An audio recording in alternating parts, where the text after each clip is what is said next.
Assalamualaikum warahmatullahi wabarakatuh. Perkenalkan, kami dari kelompok Sapphire izin mempresentasikan mengenai update kedua kami terkait progres final project, di mana di sini yaitu kami menggunakan project Banyumasin untuk tugas manajemen project informatika.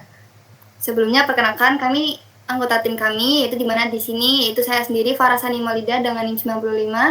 Saya Anida Somero dengan 70. Saya Hamba Saryasena dengan NIM 62. Di mana di sini kami akan mempresentasikan mengenai dua hal, yaitu ada project communication dan stakeholder management.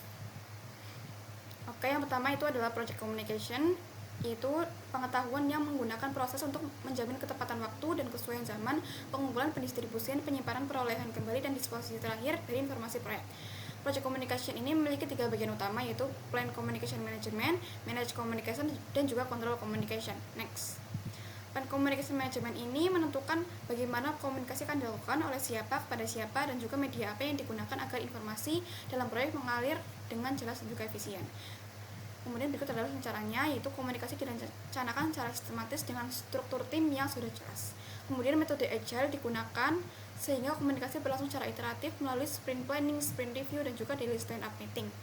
Kemudian kebutuhan komunikasi dengan stakeholder luas seperti Dinas Pariwisata juga dijadwalkan untuk laporan, validasi konten, dan juga pengambilan keputusan. Next. Kemudian teman-teman bisa lihat ini adalah rencana komunikasinya, yaitu mencakup 4 hal, yaitu jenis informasi, penanggung jawabnya, penerimanya, dan juga media komunikasinya. Kemudian ada manage communication. Tahap ini memastikan semua komunikasi terdistribusi, dipahami, dan ditindaklanjuti dengan baik selama proyek berjalan. Berikut ini adalah implementasi dari manage communication. Yang pertama ada koordinasi internal harian, kemudian ada rapat sprint review setiap 2 minggu, kemudian ada dokumentasi digital dalam repository code agar mudah diakses oleh semua pihak, kemudian ada komunikasi dengan stakeholder eksternal, dan juga ada feedback management. Next. Kemudian yang terakhir itu control communication. Tahap ini memastikan bahwa proses komunikasi berjalan sesuai rencana dan efektif mencapai tujuannya. Komunikasi dipantau melalui evaluasi sprint dan juga retrospektif untuk memastikan informasi tersampaikan tepat waktu dan masalah komunikasi dapat diselesaikan segera. Kontrol dokumentasi terjaga dengan adanya catatan hasil meeting, evaluasi, dan revisi backlog sebagai bukti transparansi komunikasi. Monitoring juga dilakukan selama UAT dan pelatihan admin untuk menjamin komunikasi efektif dengan pengguna dan stakeholder menjelang implementasi. Next. Kemudian teman-teman bisa lihat ini adalah aktivitas yang dilakukan yang meliputi 3 hal, yaitu aktivitasnya apa saja, kemudian penanggung jawabnya siapa, dan juga output yang diharapkan itu apa. Next. Oke, kemudian di sini ada identify stakeholders, di mana ia merupakan proses mengidentifikasi pemangku kepentingan proyek secara teratur dan menganalisis dan mendokumentasikan informasi yang relevan mengenai minat mereka, keterlibatan, saling ketergantungan, pengaruh, dan dampak potensial terhadap keberhasilan proyek.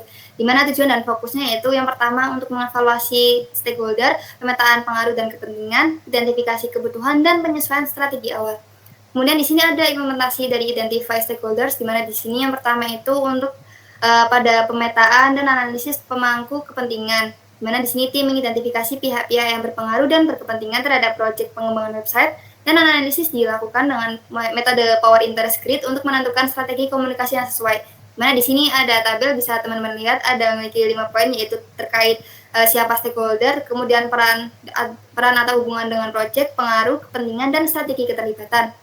Next ada implementasi yang kedua, yaitu dokumentasi dan penerapan strategi awal, di mana hasil pemetaan tadi kemudian dicatat dalam stakeholder register yang digunakan untuk memantau perubahan peran dan kebutuhan komunikasi. Di mana langkah-langkah dokumentasi dan strategi awal yang pertama yaitu menyusun tabel stakeholder lengkap dengan nama, jabatan, kontak, peran, dan kepentingan strategi.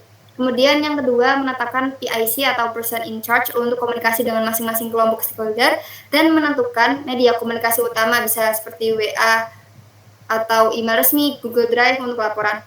Kemudian setelah langkah-langkah tadi akan menghasilkan output, yaitu bisa berupa dokumen stakeholder register Banyumasin yang berisi daftar stakeholder, kebutuhan komunikasi, dan strategi keterlibatan awal. Next, kemudian di sini ada plan stakeholder engagement, di mana ia merupakan proses mengembangkan pendekatan dalam melibatkan pemangku kepentingan proyek berdasarkan kebutuhan, harapan, minat, dan dampak potensial mereka terhadap proyek, di mana tujuan dan fokusnya yang pertama itu ada adaptasi strategi komunikasi, evaluasi keterlibatan stakeholder, pengukuran efektivitas interaksi, dan peningkatan dukungan proyek. Kemudian ada implementasinya itu yang pertama ada strategi keterlibatan stakeholder, di mana tujuannya itu yaitu untuk memastikan setiap stakeholder dapat informasi dan peran sesuai tingkat pengaruh serta kebutuhannya. Strategi disusun berdasarkan hasil pemetaan stakeholder dari tahap sebelumnya. Nah, di sini bisa teman-teman lihat ada tabel dengan 5 poin, yaitu yang pertama terkait kategori stakeholder, contohnya itu yaitu kami menggunakan Project Banyumas. Kemudian ada kebutuhan komunikasi, strategi keterlibatan, dan frekuensi. Kemudian implementasi yang kedua terakhir ini ada dokumentasi dan penerapan strategi awal. Tahap ini berfokus pada penentuan media, frekuensi, tanggung jawab, dan metode komunikasi agar keterlibatan stakeholder dapat dipantau dan berjalan efektif. Untuk tabelnya bisa dilihat ada 4 poin, yaitu di mana di sini ada tujuan komunikasi, media yang digunakan, penanggung jawab, dan output yang diharapkan. Next. Selanjutnya ada manage stakeholder engagement, yaitu proses pelaksanaan strategi.